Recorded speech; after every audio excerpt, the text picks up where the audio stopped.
Good morning, Motorcars. It is Friday, January 20th, and Presidential Inauguration Day. Birthdays this weekend. On the 20th, we have Adam Howe, who is in Honda Sales. On the 21st, Bill Hickey, who's in the body shop.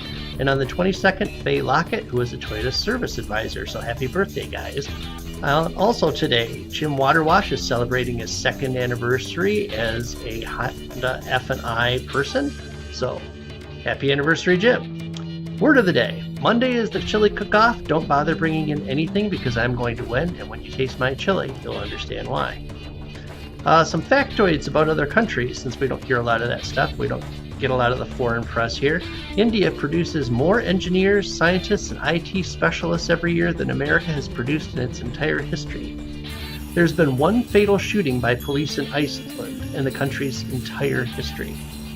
Russian cosmonaut Sergei Avdeyev has traveled farther than any human being in history, more than 12,000 orbits of the Earth.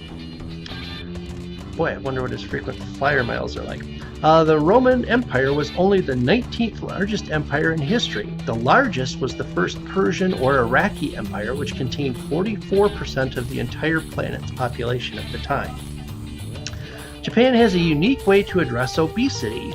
Your waistline is measured each year, and if it's too big, your company and your local city have to pay a fine.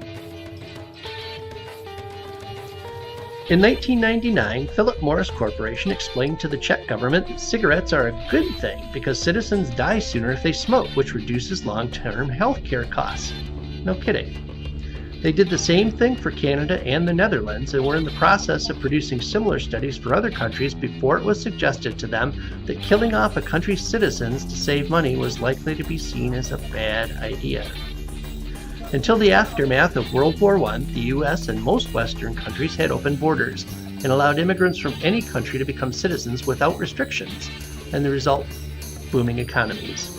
That's true even today. Immigrants make up about 1 out of 5 business owners in the U.S. Some Scandinavian countries have an interesting cultural construct known as jantelag, which roughly translates as no one is better than anyone else.